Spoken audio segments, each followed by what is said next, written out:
খোলা জানালা Bengali audio story থেকে আজকের নিবেদন রহস্য গল্প। লেখক নচিকেতার লেখা জন্মদিনের রাত।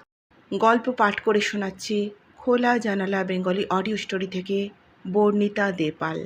তাহলে শুনতে থাকুন রহস্য রোমাঞ্চ গল্প জন্মদিনের রাত।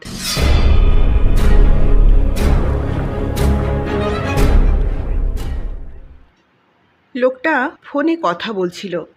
ফর্সা গোল আলুর মতো চেহারা, গায়ে চকচকে একটা জামা, আকাশি ট্রাউজার, মাথায় চুল কম, একটা লাল টুপিতে ঢাকা, গলায় ঝুলছে ক্যামেরা। প্রথম দৃষ্টিতে লোকটাকে দেখলে মনে হবে ট্যুরিস্ট, কিন্তু আপনার যদি তীক্ষ্ণ দৃষ্টি থাকে তাহলে দেখবেন ওর চোখ দুটো প্রাকৃতিক সৌন্দর্য খুঁজে মুগ্ধ হওয়ার মতো নয়, বরং প্রাকৃতিক সৌন্দর্য ছাড়া বাকি সব কিছুই খুঁজে চলেছে চোখ দুটো। কিন্তু মুখের হাসিটা দেখলে যে কেউই ভাববে যে মানুষটা বেশ আমোদে।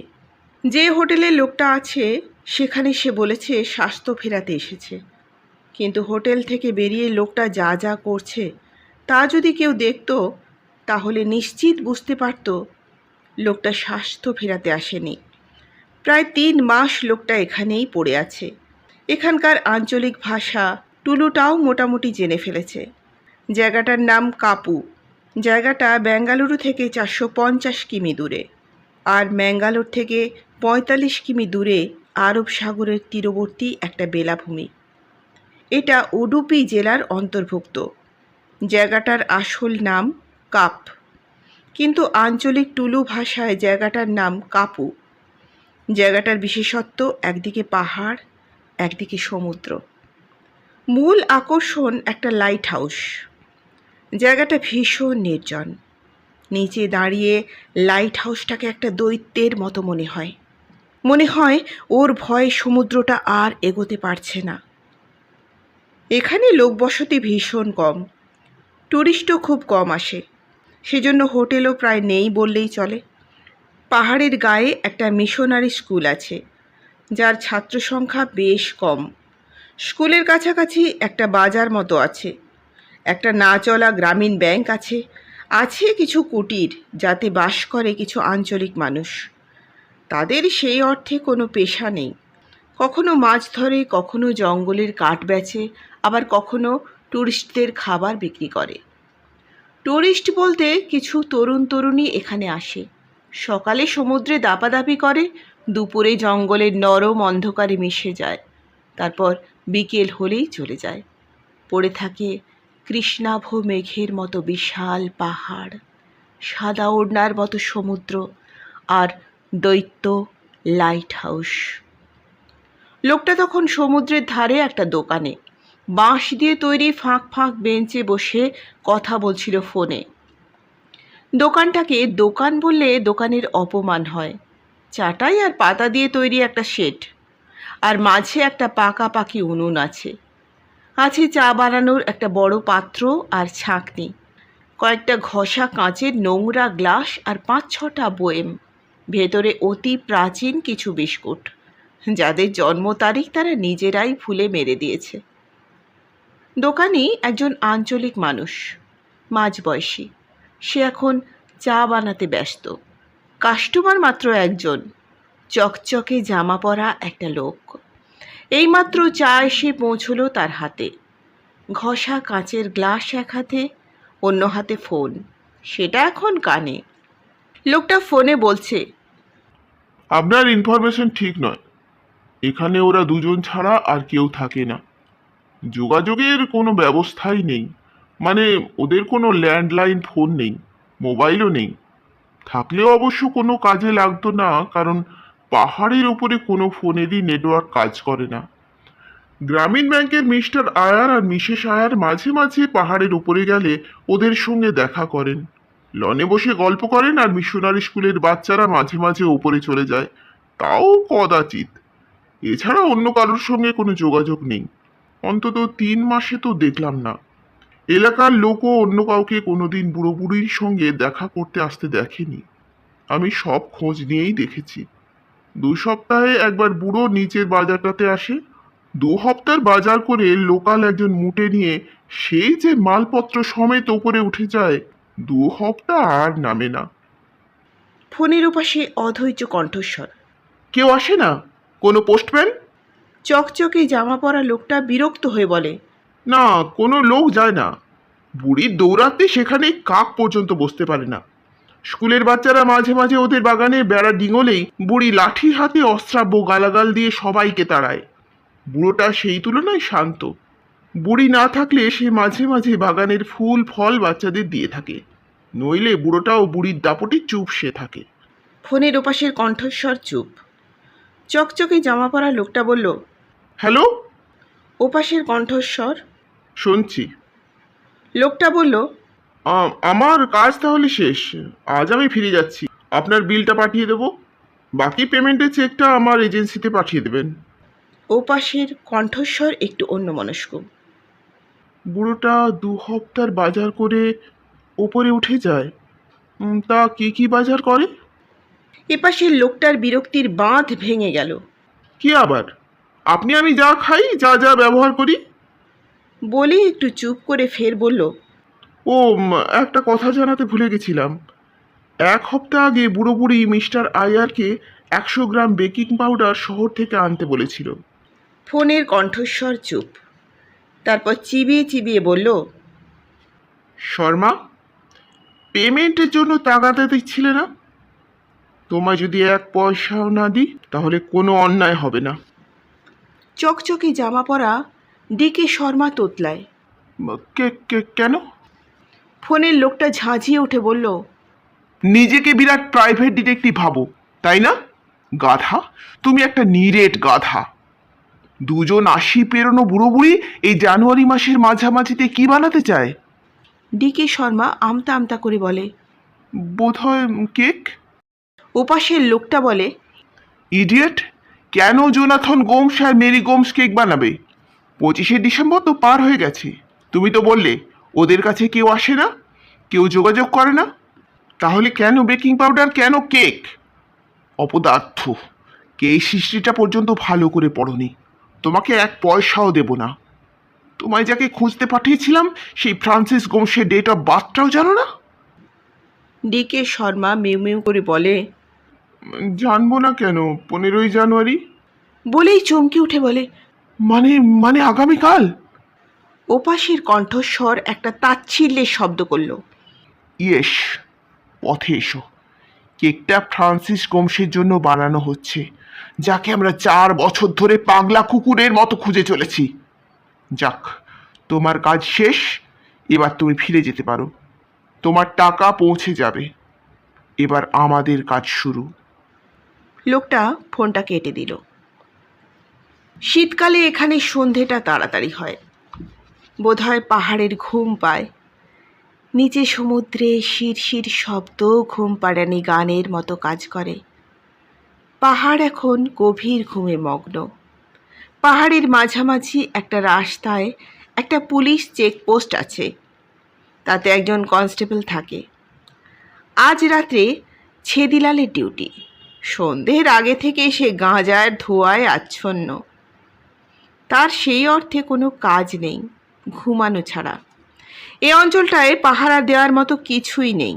শুধু পাশের পাহাড়টায় একটা ডেয়ারি আছে। এই পাহাড় থেকে ও পাহাড়ে যাওয়ার একটা লিংক রোড আছে। ডেয়ারিটা এখন প্রায় রুগ্ন, কিন্তু একসময়ে এই ডেয়ারিটার বেশ রমরমা ছিল। সে প্রায় 30 বছর আগে। সেই কারণেই এই চেকপোস্ট তৈরি হয়েছিল। আজ ডেয়ারিটার অবস্থা হরপ্পা সভ্যতার মতো।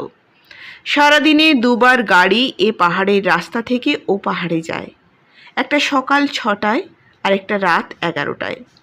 তার জন্য চেকপোস্ট বা গার্ডের কি প্রয়োজন? এই যুক্তি সাজিয়ে নিয়েছে এ যাবৎ চেকপোস্টের গার্ডরা। তাই গাঁজা খাও, ঘুমাও, চেকপোস্টের বিরক্ত গার্ডদের ভাষায় খাও, ঘুমাও, বাতি বুঝাও। ছেদিলাল সেদিন যখন তার লোকাল দোস্ত রাজনের ঝুপড়িতে বসে আলু পোড়া দিয়ে গাঁজায় দম মারছিল, তখন কালো রঙের একটা সুমো গাড়ি নিঃশব্দে গুড়ি মেরে পাহাড়ের অন্ধকারে উঠে গেছিল। সেটা বোম ভোলা ছেদিলাল জানতে পর্যন্ত পারেনি। চলুন এবার আমরা পাহাড়ের ওপর দিকটায় উঠব।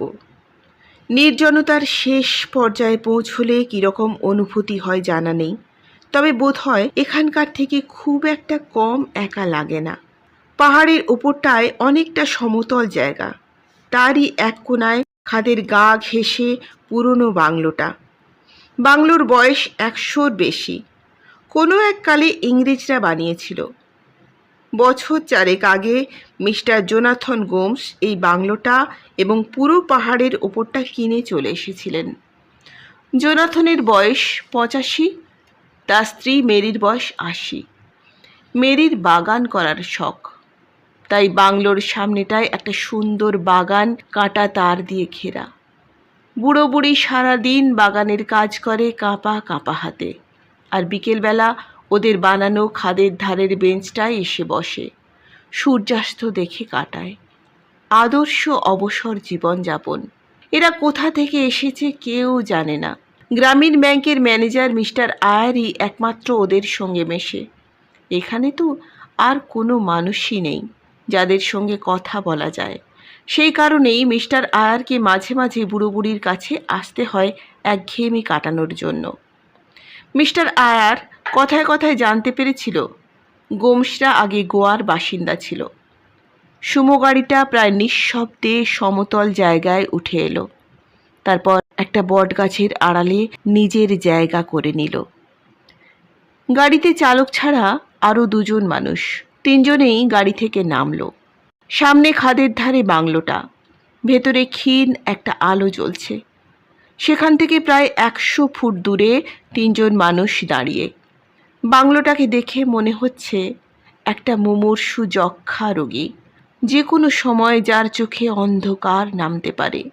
3 জন লোক এবার এগিয়ে যায়, বাড়িটার মধ্যে ঢুকে পড়ে শব্দহীনভাবে। তখন সন্ধে 7টা। বাতাসের বিরামহীন গুনগুন গান আর দূষণহীন কালো আকাশের কৌতূহলী তারাদের উকিঝুঁকির মধ্যে নির্জন পাহাড়টা দাঁড়িয়ে রইল আগের মতোই। গোটা পাহাড়টাকে পাইথনের মতো শক্তভাবে জড়িয়ে আছে পাহাড়ে ওঠার রাস্তাটা, যেন একটা সময়ের জন্য রাস্তাটা অপেক্ষা করছে কখন পাহাড়টা নিস্তেজ হয়ে পড়বে আর ও পাহাড়টাকে গিলে নেবে। এভাবেই প্রতিদিন রাতে নির্জন পাহাড়টা নিস্তেজ হয়ে যায়, আর পাইথন রাস্তাটা চুপি চুপি পাহাড়টাকে গিলে নেয়। কেউ জানতে পারে না। এখন সময় 7:30। আধ ঘন্টা আগে 3 জন আগন্তুক সামনের বাংলোটার মধ্যে ঢুকেছিল। এবার আমরা বাংলোটার ভেতরে উঁকি দেব। বাংলোটার মধ্যে ঢুকলেই ড্রয়িং কাম ডাইনিং রুম, তার 4 কোণে 4 ঘর, একপাশে কিচেন। ড্রয়িং রুমটা পুরনো আসবাব দিয়ে সাজানো। বিরাট বিরাট সোফা মেহগনি কাঠে তৈরি, একটা বড় ডাইনিং টেবিল আর কয়েকটা পুরনো লোহার ভারী চেয়ার ইতস্তত ছড়ানো। এই মুহূর্তে বৃদ্ধা মেরি গোমসকে দেখা যাচ্ছে একটা পুরনো চেয়ারের সঙ্গে দড়ি দিয়ে বাঁধা অবস্থায়। বৃদ্ধ জোনাথন গোমস বোধহয় সোফায় শুয়ে ঘুমিয়ে পড়েছিলেন। তার একটা হাত স্টিলের হ্যান্ডক্যাপ দিয়ে সোফার হাতলের সঙ্গে বাঁধা। ঘরের মধ্যে আদ্যিকালের পুরনো একটা ল্যাম্প শেড আছে, সেটার ভেতর দিয়ে অশরীরী আত্মার মতো ক্ষীণ একটা আলো ছড়িয়ে যাচ্ছে, তাতে ঘরে আলোর চেয়ে অন্ধকারই ক্রমে গাঢ় হচ্ছে। বৃদ্ধ জোনাথনের ঘুম ছুটে গেছে। এখন সে হাত বাঁধা অবস্থায় সোফার উপর উঠে বসেছে। খানিকটা হতবাক অবস্থায় ফ্যাল ফ্যাল করে তাকিয়ে ঘটনার সূত্র বোঝার চেষ্টা করছে। বৃদ্ধা মেরি ফোকলা দাঁতে কুৎসিত গালাগাল করে চলেছে। 3 জন আগন্তুকের একজন দরজার পাশে, একজন ব্যালকনির দিকে ছায়ায় পিঠ দিয়ে দাঁড়িয়ে, আর একজন বৃদ্ধ বৃদ্ধার মাঝখানে একটা চেয়ার টেনে বসে আছে। চেয়ারে বসা লোকটা বৃদ্ধ বৃদ্ধার দিকে তাকিয়ে মাথা ঝুঁকিয়ে নড করল, তারপর হেসে বলল, good evening mister and Mrs Gomes. আপনাদের একটু ডিস্টার্ব করতে হলো বলে দুঃখিত। কি করব বলুন, বড় শিকার ধরতে টোপের সাহায্য তো নিতেই হয়। এক্ষেত্রে আপনারা টোপ, শুধু টোপই বা বলি কেন, আপনারাই আমার তুরুপের তাস। আপনাদের ছাড়া আপনাদের গুণধর ছেলে ফ্রান্সিস গোমসকে ধরার যে আর কোনো উপায়ই নেই। বুড়ি বাঁধা অবস্থায় নড়ে চড়ে বলল, ছেলের সঙ্গে আমাদের কোনো যোগাযোগ নেই। 4 বছর হয়ে গেছে, সে কোথায় আছে আমরা জানি না। সেও আমাদের খোঁজ নেয় না, আমরাও নিই না। চেয়ারে বসা লোকটা হাসল, মাথা নাড়ল। ল্যাম্প শেডের আলোয় লোকটার চোখ দুটো দেখা যায়। চোখ দুটো অস্বাভাবিক রকম নিষ্ঠুর। সত্যি বলছেন? আপনি বিদেশে থাকলে অস্কার পেতেন অ্যাক্টিংয়ে। বুড়ি খেঁকিয়ে ওঠে। ভদ্রভাবে কথা বলো ইয়েস বাচ্চা। বয়স্কদের সঙ্গে কেমন ধরে কথা? বাপ মা শেখায়নি নাকি ওপাট ছিলই না? চেয়ারে বসা লোকটা এবার সপাটে বুড়ির গালে একটা চড় কষালো। নির্জন পরিবেশে শব্দটা নির্জনতাকে চমকে দিল। বুড়ি হাউমাউ করে কেঁদে উঠল। এবার বৃদ্ধ জোনাথন মুখ খুলে বলল, ওকে ছেড়ে দিন, ছেলের সঙ্গে আমাদের সত্যিই যোগাযোগ নেই। চেয়ারে বসা লোকটা হঠাৎই উঠে এসে জোনাথনের মুখে সপাটে একটা ঘুষি চালালো। জোনাথনের নাক দিয়ে রক্ত বেরিয়ে এলো। লোকটা দুজনের দিকে তাকিয়ে চিবিয়ে চিবিয়ে বলল, যদি যোগাযোগই না থাকে তবে ছেলের জন্মদিনে ডাইনিং টেবিলে রাখা কেকটা কি করছে? কে কাটবে বলে কেকটা অপেক্ষা করছে? হুম? বুড়ো আর বুড়ি চোখ চাচাই করে চুপ করে থাকে। লোকটা চেয়ারে গিয়ে বসলো, বলল, 4 বছর তোমাদের ছেলের খবর তোমরা জানো না, আর 4 বছর আগেই তোমরা গোটা পাহাড়ের চূড়োটা কিনে গোয়ার গন্ডগ্রাম থেকে এখানে চলে এলে। সঙ্গে এত বড় একটা বাংলো, এত টাকা তোমাদের কাছে এলো কি করে? বুড়ি খনখনে গলায় বলল, পৈতৃক সম্পত্তি পেয়ে গেছিলাম। চেয়ারে বসা লোকটার সঙ্গে বাকি 2 আগন্তুক হেসে ওঠে। চেয়ারে বসা লোকটা বলে, তোমার 80 আর ও 85। কার বাবা এতদিন বেঁচে থেকে সম্পত্তি আগলাচ্ছিল? বুড়ো বুড়ি চুপ করে থাকে। কয়েক মুহূর্ত কেটে গেল। তারপর বুড়ো শান্ত গলায় বলে, আমাদের কাছে কি চাও?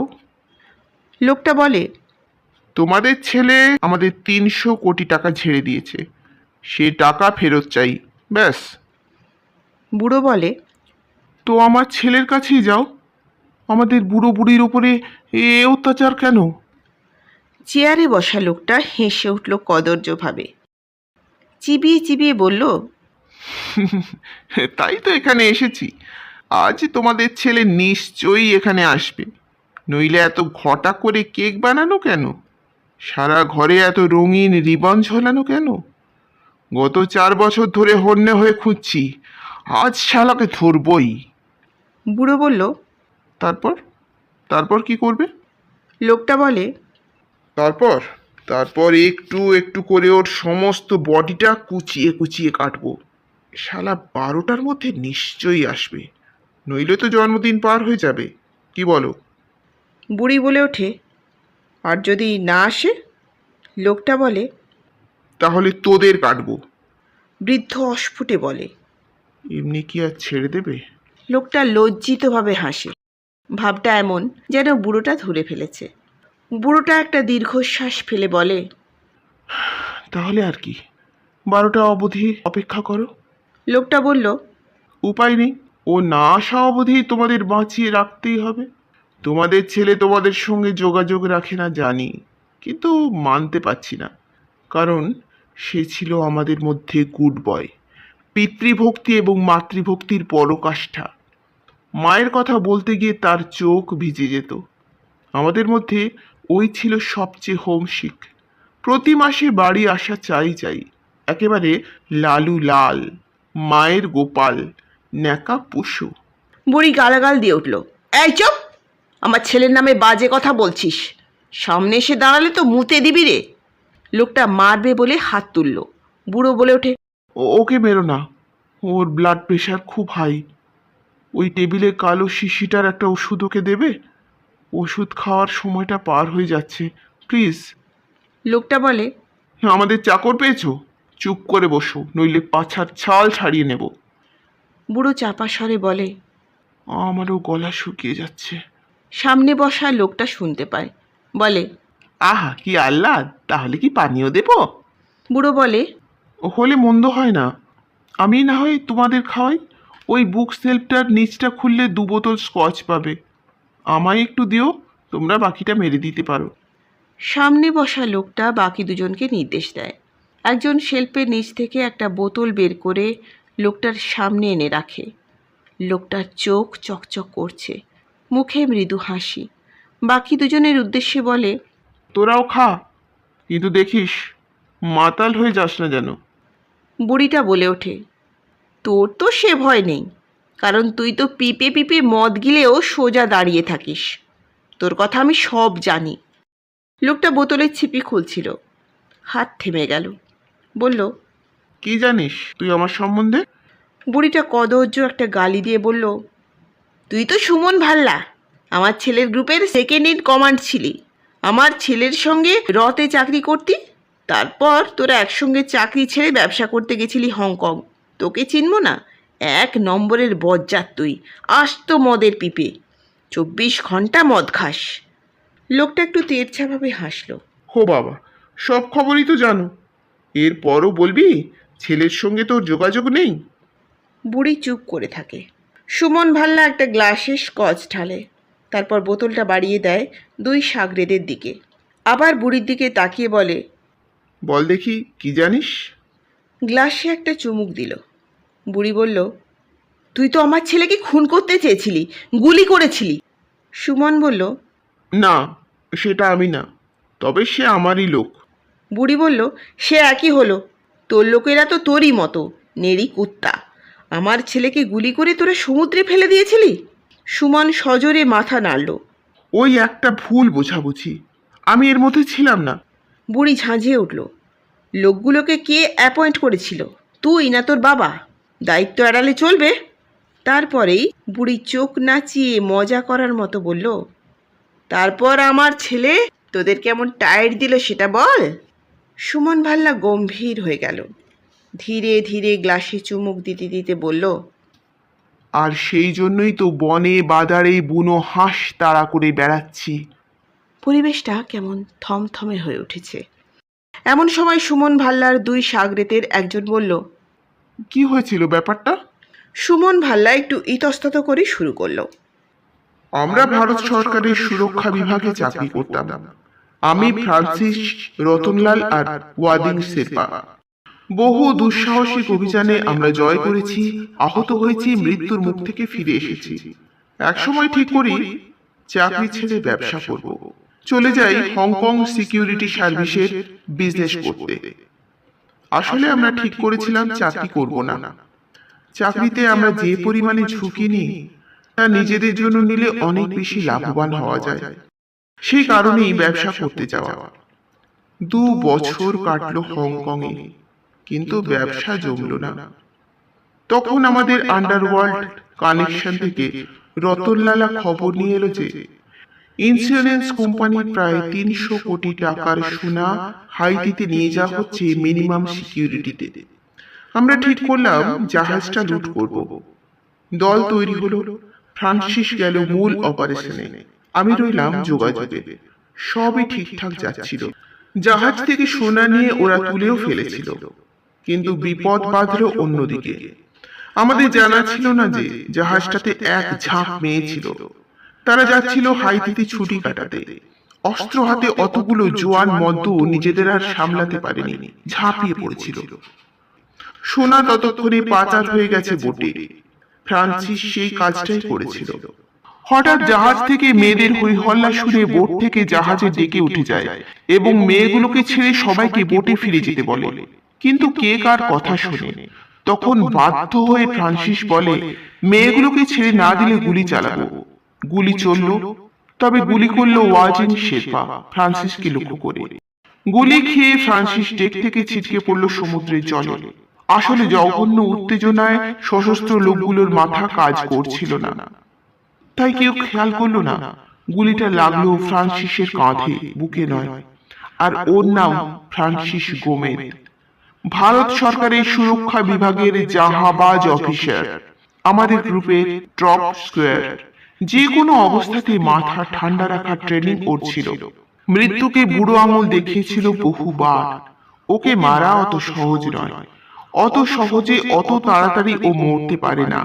লোকগুলোর মাথা সত্যি খারাপ হয়ে গেছিল, না হলে লোকগুলো খেয়াল করলো না সোনা ভর্তি বোটটা রওনা হয়ে উল্টো দিশায় চলতে শুরু করে দিয়েছে। লোকগুলো বুঝতেই পারল না সমুদ্রের জলে ফ্রান্সিস সাঁতার কেটেছে। অলক্ষে সোনা ভর্তি বোটে উঠে বোটটা দখল করে নিয়েছে। বোটে একটাও লোক ছিল না। সবাই জাহাজে ফুর্তি করছে, নাচানাচি করছে। সেই সুযোগে ফ্রান্সিস জাহাজ ভর্তি জঙ্গিদের মাঝ সমুদ্রে ফেলে সোনা ভর্তি বোট নিয়ে চম্পট। এবং যাওয়ার সময় ওয়্যারলেসে কোস্ট গার্ডদের জানিয়ে দেয় জাহাজে ডাকাতি হচ্ছে। 2 ঘন্টার মধ্যেই সবাই গ্রেপ্তার হলো। আমি ছিলাম অন্য জায়গায় ওদের রিসিভ করার জন্য, তাই আমি ধরা পড়লাম না। বাকি সবাই এখন জেলের ঘানি টানছে। আর আমি সেই থেকে গত 4 বছর ধরে ফ্রান্সিসকে খুঁজে বেড়াচ্ছি। একদমে এতগুলো বলে সুমন ভাল্লা আবার গ্লাসে স্কচ ভর্তি করলো। জোনাথন গোমস বলে ওঠে, আমাকে একটু দেবে? সুমন ভাল্লা ইশারা করে। তার এক সাগরে একটা গ্লাসে স্কচ ঢেলে দেয়। বুড়ো গ্লাসে চুমুক দিয়ে গলা খাকড়ায়। এমনিতেই বুড়ো থেমে থেমে কথা বলে। আরও থেমে থেমে বলল, 4 বছরে ওকে তোমরা খুঁজে পেলে না? পৃথিবীটা তো এখন কত ছোট হয়ে গেছে। ইন্টারনেট, ফেসবুক, কত কি, আর তোমরা ওকে খুঁজে পেলে না? সুবল নির্বিকার স্বরে বলে উঠল, কি করে পাবো? ও প্লাস্টিক সার্জারি করে গোটা মুখটা বদলে ফেলেছে। বুড়ো বলল, যে ডাক্তার করেছে তার কাছে যাও, তার কাছে নিশ্চয়ই রেকর্ড আছে। সুমন ভাল্লা বলে, তাও গেছিলাম, ডক্টর লি হংকংয়ে প্লাস্টিক সার্জারি করে। লোকটা আমাদের টর্চারে মরে গেল, তাও বলল না। বুড়ো বুড়ি দুজনেই দুজনের দিকে তাকালো। বুড়ি বলে উঠল, জানোয়ার, একটা নিরপরাধ ডাক্তারকেও মেরে ফেলে তোরা? সুমন ঠোঁট উল্টে বলল, কিচ্ছু করার ছিল না। সুমন ভাল্লা 2 সাগরেদের একজন বলে উঠল, বস, খুঁজে দেখব এখানে যদি ওর এখনকার মুখে ছবি থাকে। সুমন ভাল্লা ধীরে ধীরে মাথা নেড়ে বলে, ঠিক ঠিক ঠিক, খোঁজ তবে। 2 সাগরেদ তৎপর হয়ে উঠল। যে জায়গা থেকে আমরা বাংলোটার মধ্যে ঢুকেছিলাম সেখানে এখন অন্ধকার ডানা মেলেছে। পাইথন সড়কটা পাহাড়টাকে আস্তে আস্তে গেলা শুরু করছে। বাতাস ফিস ফিস করে মৃত্যু পথযাত্রী পাহাড়টাকে অনেক অনেক পুরনো গাথা শোনাচ্ছে। হয়তো পাহাড়টার জন্মের কথা, অথবা আদি সভ্যতার কথা। সে গাথায় কত যুদ্ধ, কত সৃষ্টির কথা, কত মানব, কত অতি মানবের কথা। মৃতপ্রায় পাহাড়টা হঠাৎ বাতাসের কাছে জানতে চায়, অজ্ঞাতবাসী আছে কে? বাতাস চাপা স্বরে বলে, ওদের ছেলে। তবে ও কথা থাক, আমি তোমাকে শোনাবো আরও আদি পর্বের কথা। পাহাড়টা বলে, আরও আদি অজ্ঞাতবাসীর কথা, মানে পাণ্ডবদের কথা। বাতাস খিলখিল করে রহস্যময়ীর মতো হেসে উঠল, বলল, না না, পাণ্ডব না, আদি পাণ্ডবের কথা। পাহাড় জানতে চায়, কে আদি পাণ্ডব? চেনা চেনা লাগছে, স্মরণেই ধরা দিচ্ছে না। বাতাস ফিস ফিসে গলায় বলে ওঠে, সেটাই তো জানবে, সেটাই তো জানবো। পাহাড়টা যেন বলে, জানবো মানে? তুমিও জানো না? বাতাস বলে, আমি জানি, কিন্তু আজ আমরা দুজনেই নতুন করে জানব। এখন রাত্রি 10টা। আমরা আবার ঢুকছি বাংলোর মধ্যে। ডাইনিং কাম ড্রয়িং রুমের ভেতরে সুমন ভাল্লা বুড়োর মুখোমুখি একটা চেয়ারে বসে আছে। সামনে একটা চৌকো নিচু টেবিল, তার উপরে রাখা আছে গ্লাস আর খালি স্কচের বোতল। সুমন ভাল্লার একজন সঙ্গী বেসমেন্ট থেকে উঠে আসে, হাতে একতাড়া অ্যালবাম। সুমন একটা অ্যালবাম হাতে নিল। অলসভাবে একটার পর একটা পাতা উল্টাতে উল্টাতে বলে, ও কি একটাও ছবি রাখবে? ওর নাম ফ্রান্সিস গোমস। ও এত বোকা নয়। বুড়ি বলে ওঠে, জানিসই যখন, তখন খুঁজছিস কেন? সুমন ভাল্লা বলে, যদি ভুল করেও একটা সূত্র রেখে যায়, তাই খুঁজছি। বুড়ি বলে ওঠে, আমার ছেলের ভুল হয় না। ও তোর মতো মদখোর কাণ্ডজ্ঞানহীন নয়। এই মদ খেয়েই তো আসামে কি কাণ্ড বাঁধিয়েছিলি মনে আছে? টেরোরিস্টদের হাত থেকে আমার ছেলেই তো তোকে কাঁধে করে হেঁটে বেস ক্যাম্পে এনে বাঁচিয়েছিল। সুমন বলে, সবই তো জানো দেখছি, তারপরেও বলছো যোগাযোগ নেই। বুড়ি অহংকারের সঙ্গে বলল, আমার ছেলে আমায় সব বলে।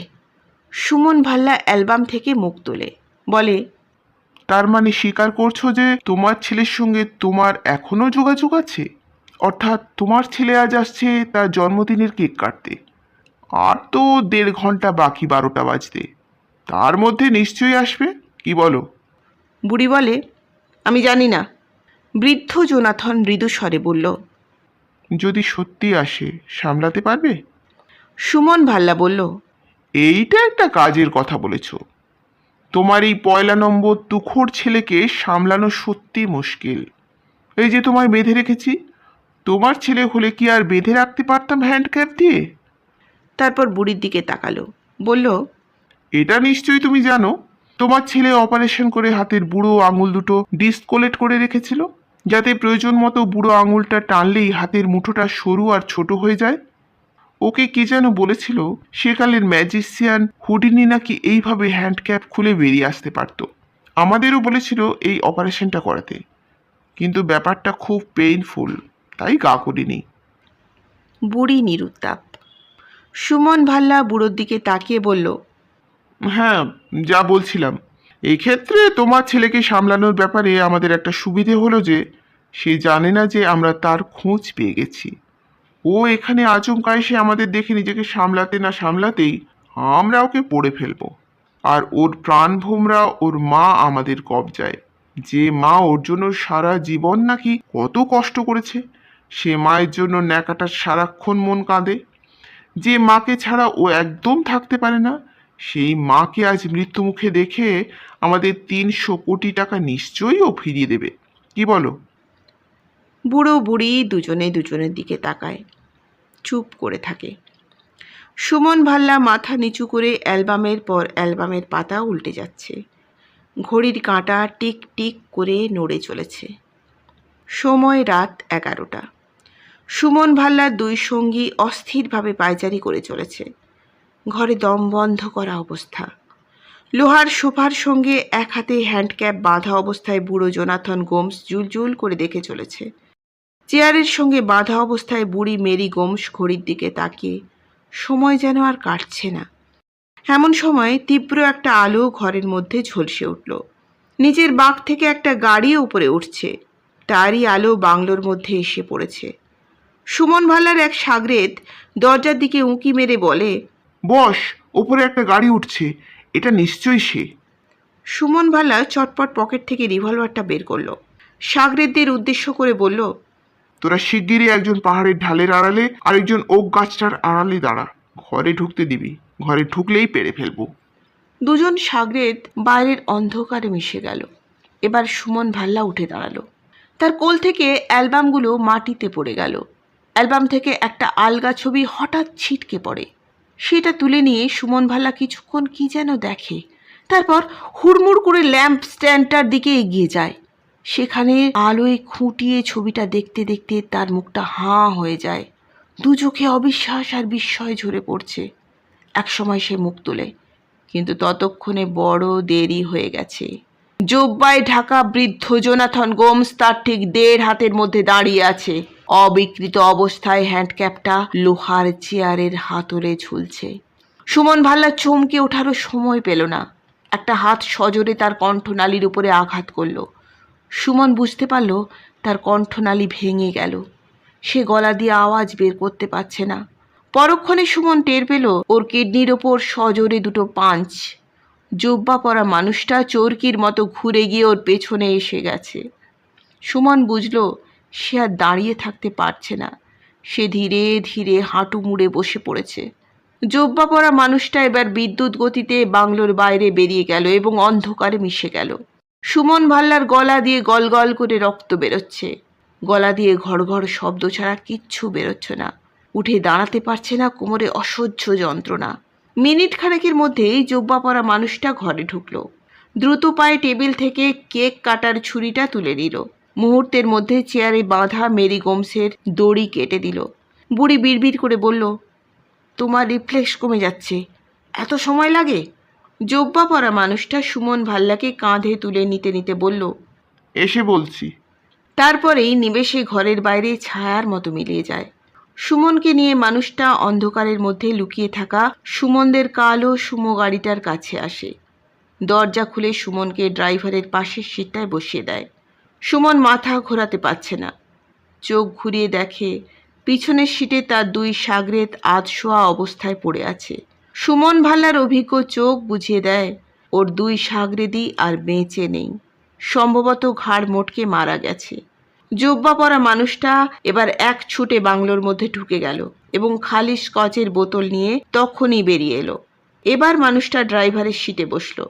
গাড়ি স্টার্ট দিল। দ্রুত নিচে নামতে থাকে। গাড়িতে স্পিড একটুও কমায় না। বেশ কিছুক্ষণ গাড়ি চালিয়ে যখন গাড়িটা চেকপোস্টের কাছে আসে, মানুষটা এক হাতে স্টিয়ারিং ধরে এবং অন্য হাতে স্কচের বোতলটা তুলে নেয়। চেকপোস্টের বাইরে হেলান দিয়ে নেশাগ্রস্ত ছেদিলাল তখন ঘুমের চেষ্টা করছে। এমন সময় সে দেখল একটা গাড়ি বিদ্যুৎ গতিতে পাহাড়ের গা দিয়ে নামছে। পাহাড়ে এত জোরে গাড়ি চালানো ঠিক নয়। ছেদিলাল ভাবে, এ কার গাড়ি? আহাম্মকের মতো এত জোরে চালাচ্ছে। ভাবতে ভাবতে এই গাড়িটা গর্জন করে ছুটে বেরিয়ে গেল। যেতে যেতে স্কচের বোতলটা তার সামনে ছুঁড়ে দিয়ে গেল। বোতলটা সশব্দে টুকরো টুকরো হয়ে ছড়িয়ে পড়ল। ছেদিলাল ঘুম ভুলে চেয়ার ছেড়ে উঠে চিৎকার করে গালাগালি দিয়ে বলে উঠল, মরবি মরবি শালা মাতাল! কয়েক মিনিট পরেই দেখা গেল গাড়িটা চেকপোস্ট থেকে অনেকটা দূরে একটা বিশাল খাদের পাশে দাঁড়িয়ে। জোব্বা পরা মানুষটা সুমন ভাল্লাকে ড্রাইভিং সিটে টেনে এনে বসালো। তারপর গাড়ির দরজা বন্ধ করে গাড়িটাকে ঠেলতে থাকে খাদের দিকে। গাড়িটা শূন্য স্পর্শ করার আগে জোব্বা পরা মানুষটা জানলা দিয়ে সুমনকে বলে, গুড বাই মন। গাড়িটা শূন্য স্পর্শ করে। সুমন ভাল্লা আশ্বস্ত এবং নিশ্চিন্ত হয়। তাদের সন্ধান সার্থক হয়েছে। এ নামে তাকে একজনই ডাকত। এবার দেখা গেল জোব্বা পরা মানুষটা আর রাস্তা নয়, পাকদণ্ডি বেয়ে ধীরে ধীরে উঠছে। অনেক নিচে শব্দ করে আছড়ে পড়ছে গাড়িটা। আগুন ধরে গেছে। জোব্বা পরা মানুষটা অনেকক্ষণ পরে বাংলোয় এসে ঢোকে। এই শীতেও সে দর করে ঘামছে। সারা গা ধুলি ধূসরিত। সে সোজা বাথরুমে ঢুকে গেল। একসময় স্নান করে বেরোয়।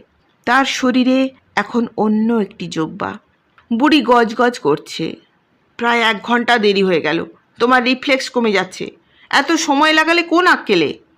জোব্বা পরা মানুষটা শান্ত স্বরে বুড়িকে জড়িয়ে ধরে বলে, 11টা অবধি তো এমনিতেই অপেক্ষা করতে হতো, ডেয়ারির গাড়িটা পাশ করা পর্যন্ত। আর মৃত্যুর কারণ যদি মদ খেয়ে জোরে গাড়ি চালানোর জন্য হয়, তবে পোস্টমর্টেম রিপোর্টে পেটে যথেষ্ট পরিমাণে মদ থাকারও দরকার আছে। তারপর জোব্বা পরা মানুষটা মেঝেতে পড়ে থাকা ছবিটা হাতে নিয়ে বলে, আচ্ছা তুমি বলো, তোমাকে এই ছবিটা কবে নষ্ট করে দিতে বলেছিলাম? আর একটু হলেই হয়েছিল। বুড়ি অপরাধীর মতো কাচুমাচু মুখ করে। জোব্বা পরা মানুষটা ছবিটা ফায়ারপ্লেসের আগুনে ছুঁড়ে দিল। ছবিটা চিত হয়ে পড়তে থাকে। ছবিটা একটা সমাধির, যার উপর প্রস্তর ফলকে লেখা আছে, এখানে চিরশায়িত জোনাথন গোমস। সঙ্গে সাল ও তারিখ, 4 বছর আগের 1 জুন মাসের। বাইরে তখন ঝুপসি অন্ধকার। অজগর রাস্তাটা পাহাড়কে প্রায় গিলে ফেলেছে। বাতাস একঘেয়ে সুরে হেয়ালি শুনিয়েই যাচ্ছে। মৃতপ্রায় পাহাড়টা প্রশ্ন করে, তুমি কিন্তু বললে না কে আদি পাণ্ডব? বাতাস পাহাড়টার গায়ে হালকা ছোঁয়া দিয়ে বলে, আদি পাণ্ডবের নাম পুরু, যার বাবা অনন্ত যৌবন ভোগ করতে চেয়েছিলেন। তখন পুরু বাবার বার্ধক্য গ্রহণ করে নিজের যৌবন বাবাকে দিয়েছিলেন। পুরুর বাবার নাম যজাতি। বাংলোর ভিতরে জোব্বা পরা মানুষটা তখন কেক কাটছে। ঘড়িতে তখন রাত্রি 12টা বেজে 40 মিনিট। ফোকলা দাঁতে বুড়ি হেসে বলছে, বিলেটেড হ্যাপি বার্থডে ফ্রান্সিস।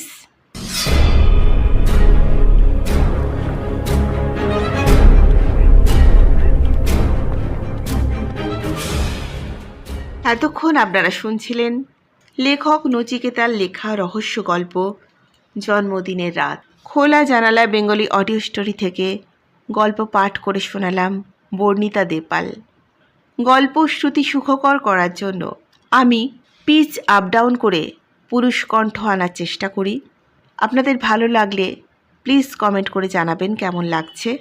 নতুন নতুন গল্প উপহার দেওয়ার চেষ্টা করি। সমস্ত শ্রোতাদের অশেষ ধন্যবাদ জানাচ্ছি। আর যারা নতুন শ্রোতা তাদেরকেও ধন্যবাদ। আপনাদের যদি আমার গল্প পাঠ ভালো লাগে তাহলে খোলা জানালা বেঙ্গলি অডিও স্টোরি চ্যানেলটি সাবস্ক্রাইব করার অনুরোধ জানাচ্ছি। সঙ্গে লাইক কমেন্ট শেয়ার করার অনুরোধও জানাচ্ছি। সবাই ভালো থাকবেন। আসছি আবার নতুন কোনো গল্প নিয়ে। নমস্কার।